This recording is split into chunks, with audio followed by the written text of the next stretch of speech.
Kia ora and welcome to Cinema in Context, where we discuss all things film and the connections between. My name is Jeremy Downing. I'm William Chen. And this month we are joined by a very special guest. Please welcome Billy Revell-Siō. Welcome, Billy. Hi.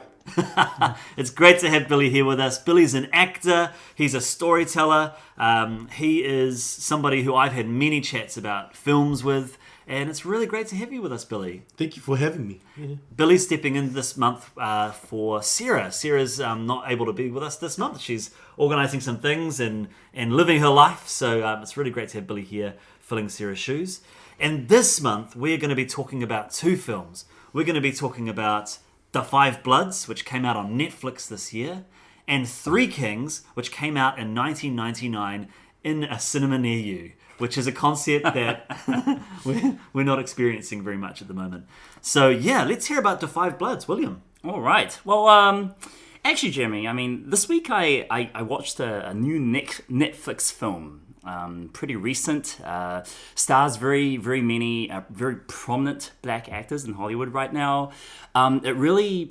It uses a lot of the language of cinema to look at some historical contexts where African Americans have been, placed out of context in history. There's a lot of pop culture references involved, and overall, it's about a quest for our main band of characters to make lots and lots of moolah. It's also very good, excellent, in fact, a very clean, slick, almost 2-hour production. But of course, that movie is Dolomite Is My Name with Eddie Murphy, and not The Five Bloods with Spike Lee, by Spike Lee, which was, I think, not a very good movie, in my opinion. But I am shocked to watch two movies in the same week and find so many connections in between. But of course, so many connections between The Five Bloods and Three Kings as well. I almost thought you were talking about Hamilton. I mean, you're talking about cinema, but Hamilton has just come out, right? So, anyways. The Three Kings is a film by David O. Russell. It came out at the early stages of his career, and it is set in... Are they in Iraq or are they in Saudi Arabia? Iraq. So it's about the Iraq-Saudi Arabia war, skirmish, conflict, and the American involvement in that war. And it's about 4 soldiers that hear of some gold bullion that is not going to be missed in the current conflict that's going on, or at least not be traced. And so they go on a journey to get this gold, and in the process they start to see some of the realities of the war that they have been a part of in politically, but not necessarily physically been a part of up to date. So yeah, David O. Russell's film. It's a film that was steeped in mythology because George Clooney and David O. Russell famously did not get on well on set, particularly because David O. Russell was probably in over his head or felt very stressed and seemed to take that out on the people around him. And George Stories Clooney, of fistfights on set. Yeah, and him screaming at extras and George Clooney stepping in to stand up for people that he recognised didn't have the clout to stand up against their director. So really interesting film. And in my opinion, I think a great movie. It's definitely dated, but we're going to get into that. And just to kind of summarise, Cinema in Context is about discussing two films with some connection, one current, one retrospective. And this month our connection is, two movies about war and finding money, or finding gold, and with some political commentary as well. Please be warned that we will be discussing both films with full spoilers, so if you haven't seen the movies, maybe pause this episode and come back and listen at a later date. Whoa, there we go. Nice. Should we finish? No. Okay, let's talk about the movies. Who wants to start? What do we want to start with? Let's start with The Five Bloods, because I find this a fascinating movie. I mean, I haven't seen all of Spike Lee's movies. The ones I've seen have either been really good or god-awful. I'm thinking the Old Boy remake for that one. And this one, I think it really oscillates between the two extremes. It's very long. It's, 2 hours 35, I think? And very much a shaggy dog story, but in a way that doesn't feel very coherent. And I find that to be the main flaw of the movie, even though there's a lot of good to be gained out of that. And we'll of course, I think we'll talk about Dario Lindo's performance later on and some of the directorial and the acting choices, which are so good. It's just a shame that the movie around it is so messy. I agree. It's just too long. I don't think it needed to be 2 hours and 30 something minutes long. And we were talking briefly before this started about how Netflix clearly has a lot of money to throw at these directors. And, you know, Billy, you're talking about just that opportunity that directors seem to have to just do whatever they want. It seems like that's the case here, right? For better or for worse, Spike Lee has been able to do what he wants, and that has resulted in a 2-hour 36 movie. Yeah, I think it's an interesting piece of media, I want to say. I didn't know that you can call it necessarily film, and because I don't know, I think like the medium is moving quite a bit and rapidly, and with the advent of Netflix and also COVID, not being able to go to the movies, the way we absorb film now is so different, and I think also it's a testament to the times that we have at the moment. It almost felt like Spike Lee had to prove everything he was saying in his movie. It's like, oh, we're going to explore this storyline, and it has this issues around black people, but this is something that happened a long time ago, so I'm going to show reference to that thing so that I can back that up. It's not fake news. Do you know what I mean? It felt like that to me in this piece of media. Yeah. I agree with that. And it really felt very aggressive in how he was doing it as well. Yeah. All the cutaways to real footage and to real photos. Did you guys see Black Klansman? No. Okay, because I felt like that was something he was doing quite a bit in that as well. But in this, there was just so much more of an urgency with a lot of just the horrifying impact of real life stuff. I think the movie is trying to use that to feed into our emotions with the story that's being told here. But definitely agreed, Billy. Like, just making something that maybe was a unseen part of the Vietnamese War, especially in movies like the Black Experience, and taking that and making it relevant in 2020. Yeah, and I think it is with the times with Black Lives, our Black Lives Matter movement. I just feel like he felt this was a time to kind of tell that story and tell it in the way that he did. There's also the through line of absent fathers, and that's quite a big topic at the moment in terms of where that the opposition to that movement is. It's not a systemic problem. It's black fathers not being in the home or being present and things like that. So there's lots of political commentary. And that's why I say it's a piece of media. Do you know what I mean? It almost seems like he wants it to be an educational piece rather than an entertainment piece. And yeah, I love the idea of the film, and I was really excited about watching the movie. And I did cry a couple of times with the reality of these men coming back to a place where they had found such camaraderie, but also experienced such horror. And I think that the black experience of Vietnam American War is an untold story, and I think there was a huge opportunity there to tell that. I feel that anytime that we were with the old guys at the start of the movie, I was having a really good time. Oh, yeah. And when it cut away to the flashbacks, it just kind of killed the vibe, and it felt like it was sort of trying to have its cake and eat it too and be this action movie, but also commentate on it. And I was sort of a bit jarred by that, and I sort of thought about whether cutting those flashbacks out would be the best thing. Part of me thinks yes, whilst I love... What's the Black Panther's actor? Chadwick Boseman. Chadwick Boseman. He was great. I loved his character. But... And I really loved how they kept the old actors in the flashbacks. Oh, you did? Yeah, I loved that. Oh, man. I felt that was so distracting. But what's to have all these... I mean... I get why they did it, and I read, it was a limitation that Spike Lee turned into, something that worked, or that works, quote. But I just felt so weird seeing, 4 60-year-old dudes, idolize this 20-year-old dude, and I don't think it works in the context of the movie. It is very clearly an artistic choice, but one that just is real weird. Real weird. I tell you why I loved it, because so often, I do not like this whole de-aging thing. I think that's weird. I'm just like, nah, don't. So you recast. You didn't like the de-aging at the end of the movie with that photo, and it looks super weird. And I hate when you see like somebody has this emotional moment where they're looking back at an old photo, and it's clearly been photoshopped. So many movies do Photoshop. I'm like, just take a photo with different actors. We can suspend our disbelief. It's not that hard to take a photo with different actors. They actually do that in this movie as well, where there's a flashback with Delroy Lindo, when he's younger with his wife. And the Photoshop job on the guy's head is so bad. You can see the smudges around the edges. It's just Delroy Lindo like grinning. It's like their face replace, Yeah. whatever.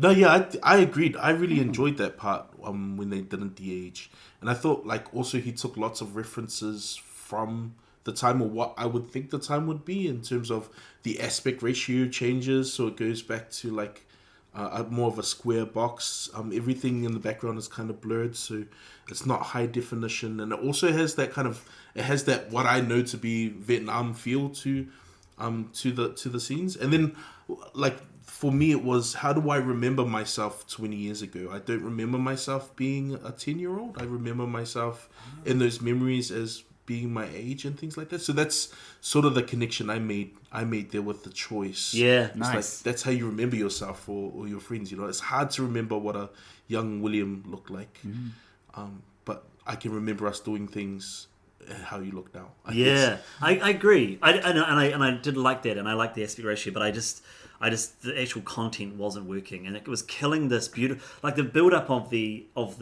modern day story was quite lovely, and like they met each other, and you started to learn a little bit, and I like the tension of the I don't know the actors' names or the character, I can't remember the characters' names of the guy who's got PTSD, and is that the So Delroy Lindo, poor. He was fantastic, and the way they built up a story, and I like his son being there, and I just wish that the story had more focus and more clarity. And then finding the gold halfway through the movie, I was like, well, where's this movie going to go? And it went worse places than I could have ever imagined. Like, it was just, tonally, it didn't make sense. Like, it was this really kind of lovely piece of this heartbreaking piece. And then it became, what did it become? I don't know. How do people feel about where the movie went? It got more and more stupid. I feel like he did take some inspiration from Three Kings in some places. Do you know what I mean? Like, and I felt like there's a weird comedy that happens in that movie that Spike Lee was trying to capitalize on a little bit, that kind of just didn't fall right. It was just like when one of their mates gets blown up out of, like, you knew it was coming. It's like there's a line, I knew it was coming. Yeah, like he's stepping back. It's like, you don't step back. There's a landmine there, guys. And then it happens, and you're like, oh man, this is getting stupid now. Yeah. How did you guys feel with that mine scene? Specifically when what's the character's name? Eddie walks back, and he has this big monologue about money is the root of all evil. It was like, I think the humor, right, and tone, like Spike Lee did not have his finger on the pulse here. Like, it wasn't funny. Well, was it supposed to be funny? I don't know. Because I read some reviews online and people were praising that scene. It's like, oh, it's horrifying when you see a still twitching corpse. And I was flat out laughing at the screen. A, because the special effects were kind of goofy. And I could just imagine the actor half buried, you know, with his lower half and his upper torso with all these squibs. Yeah. It didn't look very good, but just everything leading up to that point was so, like, the reality was so heightened. Like, it was almost like they were going for, as you say, Billy, like Three Kings, which is very exaggerated. It was this goofball sensibility. I don't know what that's the moment where the movie just completely turns, and then Although the moment afterwards where they try and get the son and they tie the rope around, I thought that was the best scene in the movie. I love that scene. I'd sort of given up at that point. I was just like, what is this? And then it's so conscious about the black experience in terms of race politics. But the depiction of the Vietnamese kind of henchmen and the French is so problematic. Yeah. Like, I was just like, when they come in, they're like, oh, I don't know. It was just so bad. Yeah, I think it's also typical of all of the movies we've had from Hollywood about Vietnam, and the henchman thing that kind of happens. Like, why does that? Why would that happen in Vietnam? Why would that be more likely to happen in Vietnam than anywhere else? Yeah. Like, I'm like, that wouldn't happen. What is this? I feel that's one point at which Three Kings is just such a superior film. Even though, of course, it has our boy Cliff Curtis as a Iraqi guy. I know. Which is super weird. And did you notice his daughter? It's Alia Shawkat. I looked it up. She's like, what is it? Because I was looking. From Arrested Development and what's it called? Search Party Whip fame. It. She was in Whip It. Yeah. She's like that teen. She's so good, and she's the little girl in there. She's a little Iraqi girl. But like, yeah, I completely agree, guys. Like, The depiction of the Vietnamese, like the French are just cartoons. Jean Reno going like, oh, I'm so evil. And man, he's a larger dude now. Like he's kind of course, yeah, he's just larger dude, Jean Reno. But man, the Vietnamese, the scene with the guy with the chicken, like, what is going on here? So Otis, he has his old Vietnamese girlfriend and his like half-caste daughter that he's never talked to. All that stuff felt so weird, and it's weird because I find that movie to be really hypocritical. Like, on the one hand, it is all about like the horrors of American imperialism, right? Like what the Bloods went through, what the Viet Cong went through. There's that quite good scene where they meet up with the Viet Cong group of soldiers and they're talking about poetry and love and returning home, and then the Bloods just mow them down. I love that. That was a whoa. moment, and like the fact that so often we hear in Vietnamese American films, you just hear the Viet Cong talking Vietnamese. Mm-hmm. You don't know what they're saying, but just to have that lovely, like that they don't, the Bloods don't know what they're saying, and so like it's just that the poetry. There's talking about love poems, and it's that is a moment that's great. And I did talking about poetry. I did like the poetic ending of the film where it's the younger generation that survived, and you've got a collection of a French woman, an African American man, a white American man, and the Vietnamese man. Like that is a kind of idea, and that they're the ones that sort of live on. Yeah. I like that what they were trying to do. They didn't pull it off. Yeah, I think part of the problem for me as well was with having such a long movie, there was no real character development because everything was so focused on the message that he wanted to get across. And so I didn't really care when anyone died, which was a big problem. Do you know what I mean? Because I think, like, I agree. I like that all the young ones survive and like things go on and you learn things. But it's like I don't care enough about the people in this movie. Yeah. Like I'm getting the message, and that's why I say it's a piece of media. Do you know what I mean? Like I imagine it's a YouTube series where you can. Because I imagine it's that thing, right? It's like you learn something from the movie and you're like, oh, I need to fact check that. I want to go do that. I mean, yeah, you're completely right. Because even with the Bloods, who are ostensibly our four main characters that we meet from the very beginning of the film, apart from Delroy Lindo's Paul, who I think has a lot going for him, and of course he has that amazing monologue at the end, which is just one long continuous take of Delroy Lindo talking to the camera, like Oscar-worthy stuff. Amazing performance. But the rest of them, like, I did not care about anything that they went through. The Vietnamese girlfriend, or the falling on the grenade, or the guy and his failing auto businesses. It's like, these are character details which mean nothing and convey nothing about who they are. And when something happens, you don't feel anything. You really don't. I kind of want to bring back the point about the girlfriend and his grown daughter, which the timeline just, first of all, does not make sense. She's, in her 40s now? And she's lived at home for 40 years, waiting for her absentee father to come back from the States, who apparently has never called, never done anything. And in the end, she's like, oh, finally, my papa is back. So weird and so, like, American and so, well, this is the consequences of what we do in other countries, but it's all okay now. Yeah. But all of that stuff, just, you don't have that emotional connection, even though the movie is bloody 2 hours and 30 minutes long. Yeah. Well, let's talk about Three Kings, because, Billy, had you seen the film before? Three Kings, yes, long time ago though. Yeah, me too. I saw it when I was a teenager. I didn't remember much of the details. I remembered the vibe of the movie, which was still relevant at the time. I still feel the same thing. But I do feel that film is still problematic. But it had a much clearer and stronger purpose. And the story's pretty simple. You can tell the story pretty quickly. They're greedy. They're on this mission, and they start to realize what this actually means. But yeah, what were people's thoughts? How were people vibing with Three Kings?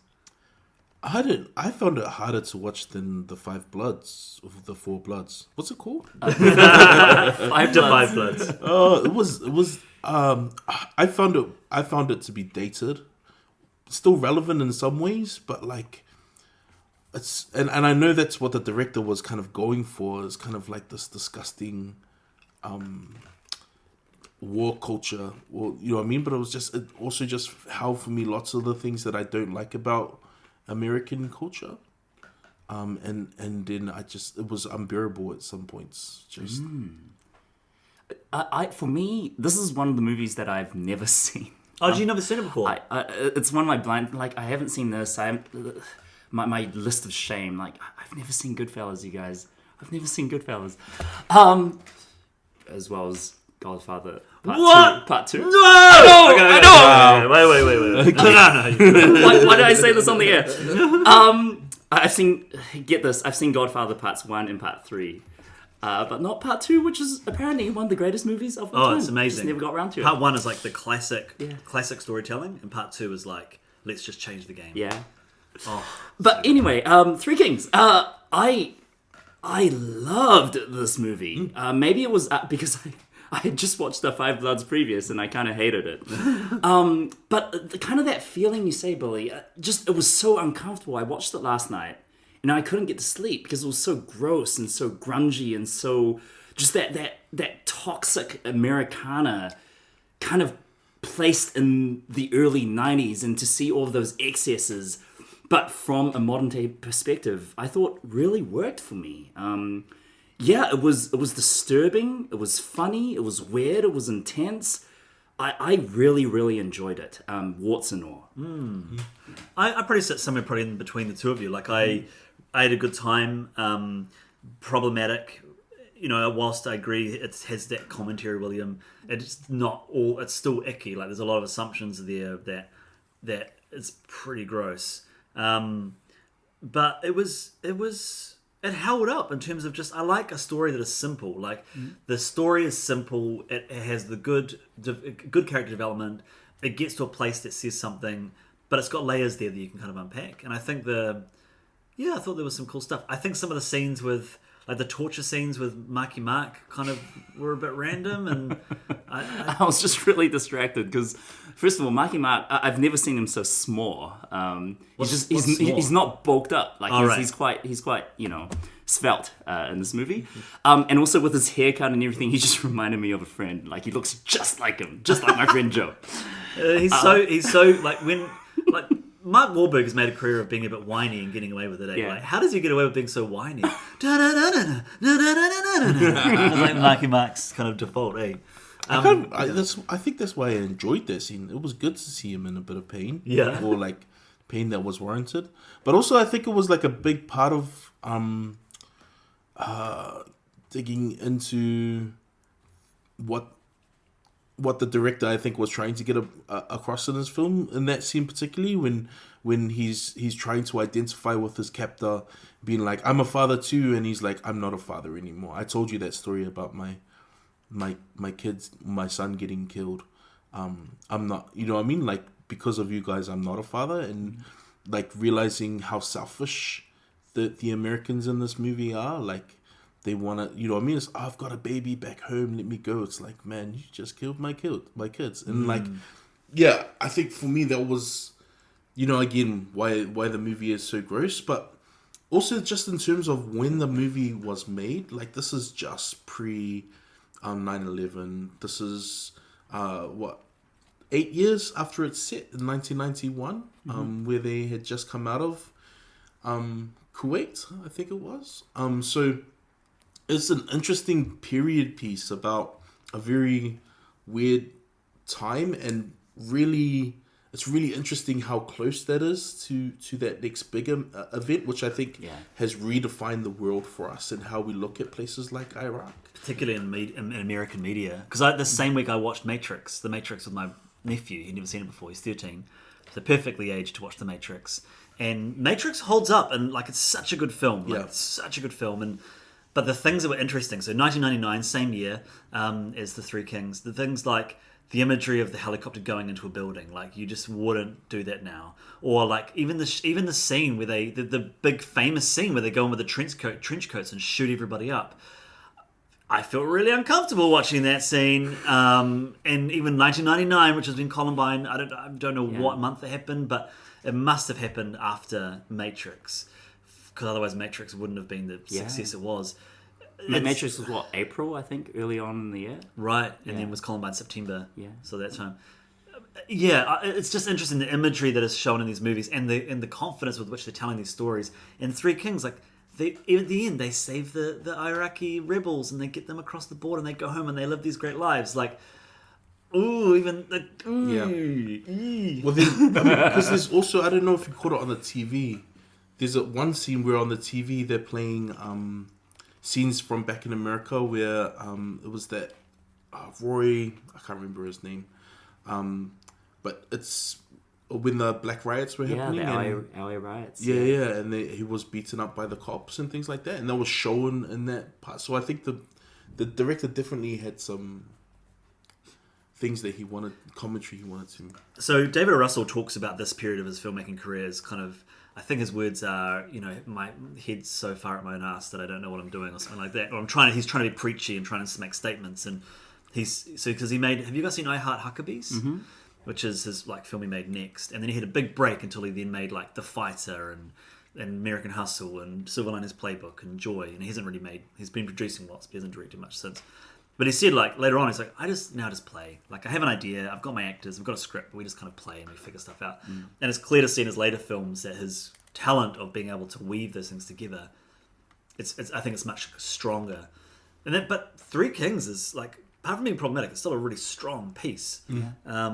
But definitely it's that preaching element. And, like, when Billy and I were driving over here, we were talking about Dip Five Bloods feeling like such a preachy piece. Like it's like, this is the message and you will listen to it. And it's like, oh man, just give me the story and I can find the connections, And I do think Three Kings does a better job. Does way better. Yeah. It's just some assumptions there that I think really Three Kings, so much of the message just is drawn from the reactions of our characters to what's happening around them. Like, there's no lines. You just, from the expression, see everything the movie wants you to know. And I think that's something that The Five Bloods really lacks. I love that moment where George Clooney just gets annoyed at the three boys shooting things at the back. And you think he's going to scold them, but he turns it into something else. And you're just like, oh man, he's just as bad as they are. And then the whole scene where the cow explodes is just incredible. And then they go into the next scene. It's like, they're animals. They're covered in blood. Like there's I do like the... It's like the Apocalypse. I watched Apocalypse Now this week as well, which is one of my favourite films. It's referenced many, many times in The Five Bloods. Yes, like literally in the background of that club. And that film, it does what I think both movies are trying to do so well, which is like this disgusting American culture, but it's so screwed up. And the whole thing feels like this weird trip. And like, that film gets the horror. And Francis Ford Coppola talks about, like, people describe Apocalypse Now as an anti-war film. He's like, he doesn't describe it as that because it's still monopolizing on action scenes. He says, to my mind, an anti-war movie would be set in Iraq. He said this back during the Iraq War, or when America was fully in that conflict. In my mind, an anti-war film would be an Iraqi family having a wedding, and the family all comes together. And it's a story about family, and then that's the end of the movie. Like, that's an anti-war film for me, not a war movie. A war movie can't be an anti-war movie. So, it's just interesting watching Apocalypse Now and seeing the successful way with which it highlights the disgusting nature of thinking you can go into another country and just make everything right with no awareness of your own blind spots and assumptions. And it's pretty massive. What about Spike Jonze? So Spike Jonze plays. So you've got you got the three guys, and you've got Spike Jonze, who I forgot was in it. Can we just talk about the cast of the Three Kings overall, because this cast is insane. Yeah. So Spike Jonze is like some weird Southern hick, and he was filming being John Malkovich at the same time, and then coming back. That's amazing. He was filming, and he never acted before, and he just is amazing. And apparently on set he was amazing. He would just improvise and throw people off all the time. And he said, you always have a great time with Spike Jonze on set. Because I was watching it and going, wait a second, is that Spike Jonze? Yeah. And of course, we've already talked about our boy Cliff Curtis, the go-to actor for Ambiguously Brown. I think he's played every brown culture. I think what was it in Collateral Damage? He was like a Colombian drug lord. In Hobbs and Shaw, he was the Rock Samoan Uso. What else? He's been everything. Which is that's something. And his daughter once again is Alia Shawkat. also interesting. The captor of Marky Mark, Saeed Taghmaoui, like, I was like, hey, he's so young, because he's been in so much stuff. I mean, he was in La Haine, which is amazing, or Le Haine. But he was in Lost. Oh, he was? Yeah, he was nice. small part in Lost. He didn't survive very long, but he shows up in season 5. But because he's one of like Wonder Woman's buddies in Wonder Woman. Oh, right. The Moroccan guy, and he was also in if anyone remembers the first G.I. Joe movie, he was the tech guy. But he's been in more Hollywood stuff. And then Jamie Kennedy is the other soldier who's driving the reporter around. Yeah. That's Jamie Kennedy. Yeah. What's he And been he's in? 'Cause I recognise his face. He's super whiny. He was John Arbuckle in Garfield the movie. Oh, okay. He's a really annoying comedian. He had his own show. The Jamie Kennedy Experience. That's or right. Experiment. One of my favourite moments is when Nora Dunn is just like, she's just talking about how hard things are, and he's like falling in love with her, and he goes to kiss her, and she's like, she pushes his face away. And of course, the other reporter who George Clooney has sex with at the beginning is Judy Greer. Yeah, she's It's brilliant. like, whoa. This is the kind of roles that Judy Greer gets, and that sucks. Because she's so much better than this material. Yeah, true. And I was thinking about her in the exact same way, but I didn't quite articulate it like that. And then, of course, her and Alia Shawkat in a couple of years' time would both star in Arrested Development, which is just this weird connection. I think there's this moment when they're looking at the pelicans and they're covered in oil, and Nora Dunn's character starts crying, and it's so funny. And that's the sort of stuff that I think David O. Russell, when he gets that stuff on point, like the satire of this, of just like her having this emotional moment, but all she really cares about is getting this story. And, Yeah. I think also like the... Yeah, sorry, we were talking about the choices of actors and things like that. It was interesting to see Ice Cube. I don't know if... Was that one of his first films that he was in? I don't know. It's interesting, like...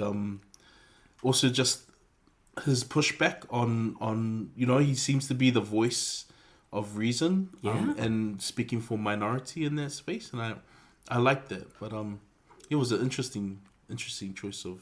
such a bad guy. Maybe Boys in the Hood. Maybe. Was Marky Mark as well. Like, you've got these like rapping. And I think George Clooney, it probably would have been... Like, ER, right? He would have done ER, but, you know, and he didn't have the great track record, you know, like he made Batman and Robin, and, which, you know... By the way, shout out to director Joel Schumacher, who passed away this week, which is sad. But yeah, he wasn't a huge name at that point, and I'm thinking about this, and also like 2 years later would have been Ocean's 11, where it would have been like the height of his. And then Out of Sight, of course, which he was pretty great in. Is that with Jennifer Lopez? Yeah. Steven Soderbergh. Oh, right.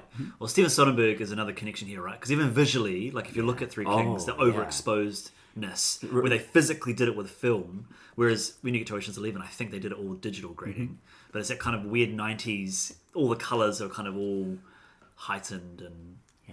Yeah, there were some interesting choices in that movie. Like, how close is this movie? I don't know the dates for like Snatch and kind of Lock Stock. It's around about this in between. Yeah. Like, I feel like there was lots of experimentation with film in that time as well, and I don't think he nailed it in this sense. Like, some of the zooms that he did in the movie, like, were just cringy to me. Like, watching it, I was just like, this is horrible. Or the slow motion kind of like the bullet drop shots, frames. yeah. Well, he was trying to do that because he wanted to take away the enjoyment, the thrill of shooting scenes. But some of the other stuff, it's just weird. It doesn't kind of work. Yeah, and then like the use of music and sound in that as well. Like especially that shooting scene, that felt like such an eyesore because everything else seemed like toxic Americana, playing all this music, running around Iraq, being dickheads. And then you get to the shooting scene and it's sort of like he pulled the music or the sound bites from Counter-Strike or something and played them over the background. You know what I mean? Like, it kind of did feel a little bit like he was playing into a different culture. Yeah. It felt like suddenly we're in a video game and it was very much like, a transactional kind of thing. It was weird. And I felt that, like, with lots of the film, it was just lots of weird decisions with the actual filmmaking of it that I didn't always appreciate. I like your highlight though that time of experimentation, because I think that that's what it is, right? And there's a lot of films like we were talking before this about I mentioned Run Lola Run. And I think about yeah, just some of the that's the all around the ways- same period. Yeah, just lots of playing with film, which is really cool, but it's very dated now. Like, I did love the shot of the bullet going into the stomach and all that kind of thing. I have my notes just in capital letters, lungs. Yeah. How do they do that? Because I've done a lot of dissections in my time as a biology teacher, and those look like real lungs. Like all the prop prosthetics. work is amazing. Amazing. So it was all prosthetics, and at the time, apparently, David Russell was being interviewed and getting annoyed with the reporter because the reporter was just kind of asking these inane questions. So he just told him, this reporter, that they used a real corpse. And the hardest thing was to get a light into the corpse. And it sparked off one of the associations in the United States, like writing a formal complaint against the film for using a corpse and the inappropriateness of using a corpse. But it's just because he was just annoyed. He's like, I was just annoyed as a reporter. It wasn't real, you know? Because it looks so good, especially like the little bubbles of foam coming out from the puncture wound. Yeah, and that wound that Marky Mark gets, I love calling him Marky Mark. And this funky bunch. And by the way, because when he had his shirt off and he had no tattoos, and I was like, I wonder if that was makeup, because I know he's had his tattoos. He's been through the process of having his tattoos removed, but he had like full body tattoos, and like he didn't have any in that movie. Anyways, but that injury that he got with his lung, that collapsed lung, that was David O. Russell talking to a doctor saying, "What's the weirdest injury a person can get?" And he explained it to him, and he's like, I want to put that in a movie. And so that's where that whole like valve and the tension of him not being able to open his valve at the end. I'm like, and he's got his arms behind his back, and so yeah.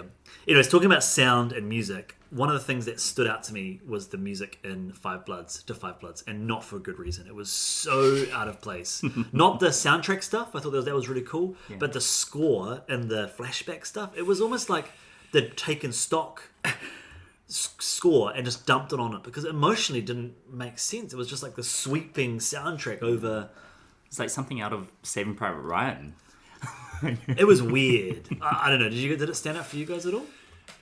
Yeah, it did. And maybe that's why, like, part of the reason why the flashback scenes just didn't work, because they felt so out of place and surreal, and not only because of the difference in film stock, as you guys have just said, but really just everything, the actors, the difference in color gradient. I read that Spike Lee actually shot on like real 16mm for the scenes. That makes sense. That's pretty cool. How did they do the CGI then? Because it was CGI through those scenes, and It was. Yeah. Maybe like just post processing. Yeah, right. And the music and how it builds up to something when you find out that, shock of all shocks, like David's the guy that actually shot Chadwick Boseman, and that's why he was so racked with guilt.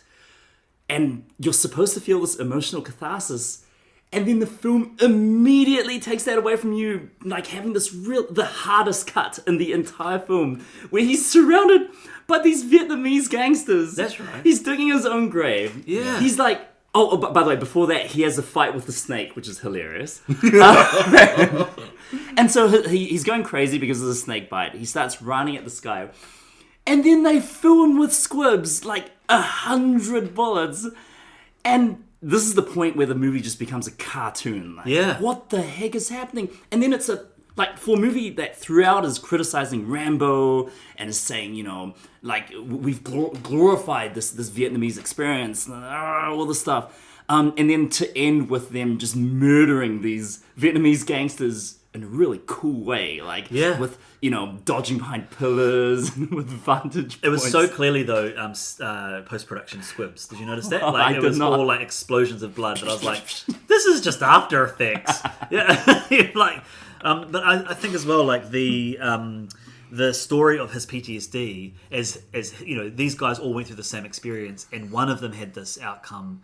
And I thought that was really interesting, It didn't need this twist. Like, the twist didn't... It kind of diminished what it was saying. I was like, I haven't seen that before. Like, these guys have all gone through something similar. And I thought that was a shame. And it was just all silly. What did you guys think about the fact that David is a Trump supporter? Because it's a pretty big part. I was just going to say that. I think, like, it just in terms of... I think he was making some commentary on... there actually being quite a few black Trump supporters, and like lots of them are disenfranchised, looking for a way to re-engage or re-identify with who they are and being okay with that kind of thing. So I really appreciated that commentary that he was the Trump supporter. But yeah, it was interesting. What do you think, Jeremy? He's the rich guy, eh? Is David the rich No, guy? he's Daryl Lindo. He wears a "Make America Oh, Great I Again" didn't even cap pick this that whole up. time. Oh. Really? But Nah. the cap was such a major character. Yeah. And then like Jean Reno puts it on at the end, and he's like, "I am now imperialism incarnate." Oh, I sort of zoned out at parts because it's just there seemed to be lots of details just thrown in. The one that really jarred for me was the Black Lives Matter rally at the end. With we've got some money, guys. I was like, did you film this like last week to tack onto the movie? Like it feels so out of place. I was like, this were all like I don't know, like just trying to force some of those connections that it would have just had inherently if they just made a good film. Yeah, I guess like overall my fear is that while Three Kings for Russell was like a good time to experiment with how film works, like this is now what film is. This is where we are with the medium, and that especially with, I wonder how it would stand up in a theater. You know what I mean? Lots of the things that come out for Netflix are designed to be absorbed at home and maybe in parts. You know what I mean? Like, I don't find myself watching movies on Netflix much anymore, and that's not about the movies. It's about how I absorb media now, and I wonder if this is part of Spike Lee trying to experiment with the medium to try to get viewers back to watching movies. Do you think The Five Bloods would have been a better experience in the theaters? No. No. Not at all. But that's what I mean. I think it wasn't like in terms of the design of it or the direction of it, knowing that it's not going to theater, how does that change the way that you make film now? Do you know what I mean? And I think that's an important question for all filmmakers at the moment. It's like we're moving away from theaters, which is really sad because there's lots of things that I could watch in a movie. I could watch Transformers at the movies happily. I'm not going to watch that at home, like because I need the surround sound, the big screen, and all of the action.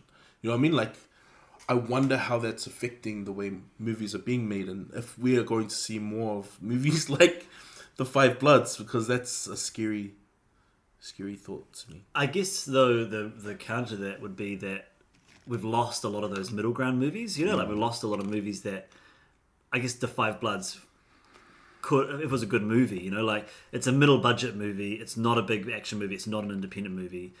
And so if Netflix can provide those sort of budgets, that's quite cool. But I hear you in terms of how it's changing the way the movies are being made and told. I just think that if Spike Lee had a bit of a, we talk a lot of negativity can be put against the studio system and for it sort of producing lowest common denominator or inciting ideas. But I think sometimes you need a bit of know people around to help keep it healthy. Like someone like Terry Gilliam, who's an amazing visionary, he needs someone to keep his ideas in check. Or Peter Jackson, like George he needs, Lucas. like they need the pressure of budget to be at like, because Peter Jackson was like on budget director. That was like what he was known for, and he would find creative ways to find storytelling. And then you get to the Hobbit movies, which is like he's got all the budget in the world and it's just a mess. Someone like Spike Lee, I think he needs a bit of somebody to kind of keep him on check, to bring in some of these ideas. So I think it's an interesting question, Billy. I don't know. Let's see what comes next. Thank you for listening to another episode of Cinema in Context. If you enjoyed our podcast, then please share it with your film-loving friends. You can listen to Cinema in Context on Apple Podcasts, SoundCloud, Stitcher, Radio Public, Spotify, and where else? That sounds about right, eh? Mm-hmm. You can follow us on Facebook, subscribe to us on Twitter, YouTube. Man, I'm forgetting all my lists today. One more. Instagram. These are great places to let us know what you think of this episode or give us suggestions for future films to discuss and compare. Look out for our next episode in a month's time, and until then, ka kite anō.